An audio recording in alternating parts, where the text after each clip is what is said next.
Hi everyone. So for today, I will be reviewing you about the physiological and psychological foundation of education under um, PrEd. Okay, don't worry.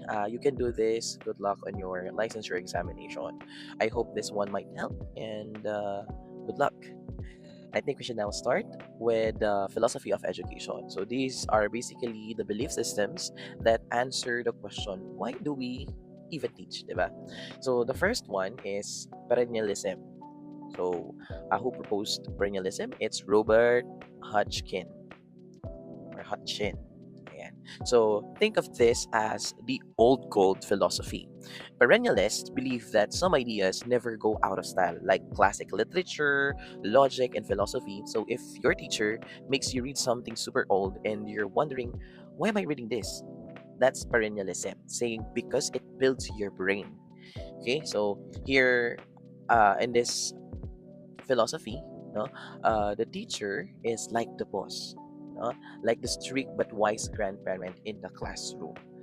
You need to know this, you need to know that, no? You need to know literature, you need to know logic, you need to know philosophy, old school pa, kumbaga. Next, we have the progressivism by none other than John Dewey. So now this is the opposite vibe naman. This is the let's get our hands dirty philosophy. Learning by doing, syempre, by John Dewey. And this is where experiments, group work, real life problems. No? If your teacher says, okay, let's go outside and learn, that's John Dewey smiling somewhere. Okay? So here, the teacher is more like a coach, no, not the boss. The teacher will guide, the teacher will help. No, in modern terminologies, we use the what do you call that one? Facilitator. Okay, so the teacher is the facilitator. So that's under progressivism. Okay, next one we have the reconstructionalism, no, by Theodore Bramelt. So this one is the future change maker from the word itself, reconstruct.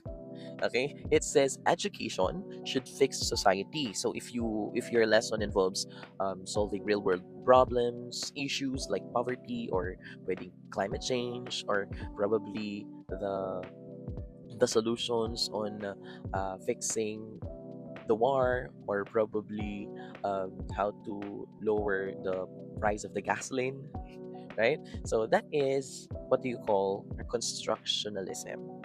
So it's basically you training you to save the world, just like that. And then for the next one, we have the Essentialism by William Bagley. So this is the nonsense focus, or no nonsense focus on basic philosophy. Again, so um, one of the things that we need to consider in this one is it prioritizes reading, writing, arithmetic. So no shortcuts, no drama.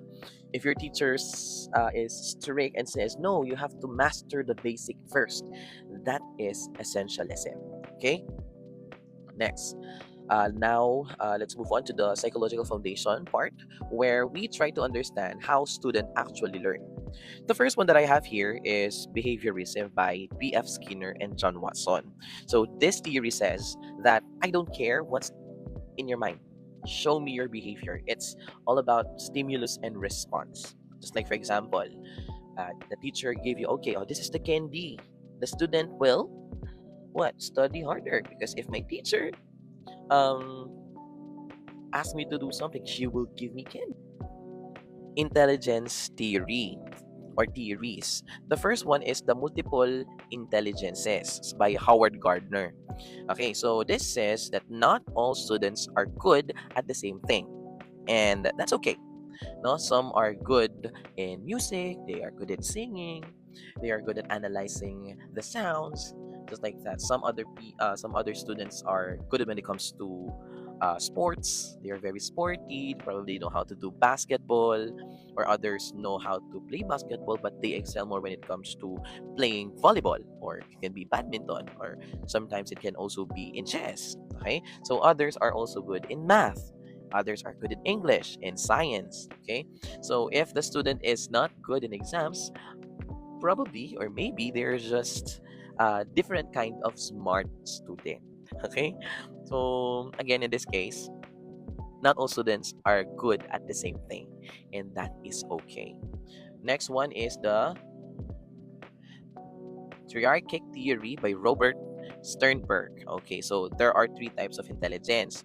The first one is the analytical, which is the book smart. Okay? Ito yung mga book-based students, yung concept-wise. Next one is what do you call the creative and imaginative. Ito yung mga very creative students. Usually, they function best in drawing, in painting, in doing some arts, okay? Probably in writing. Ayan. So, they are very imaginative. Next one is the practical.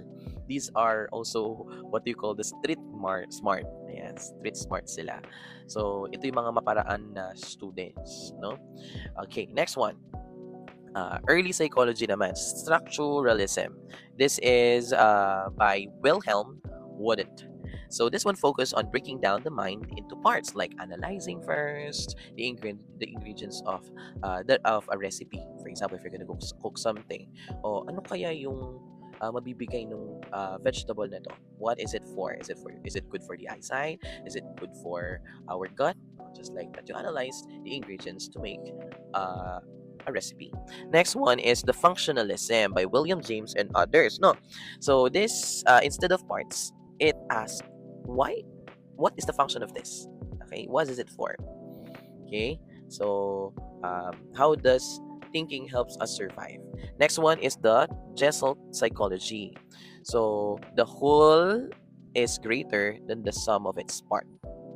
Okay, so for example, you see a face. Okay, not just the eyes. Kasama na rin si nose and si mouth.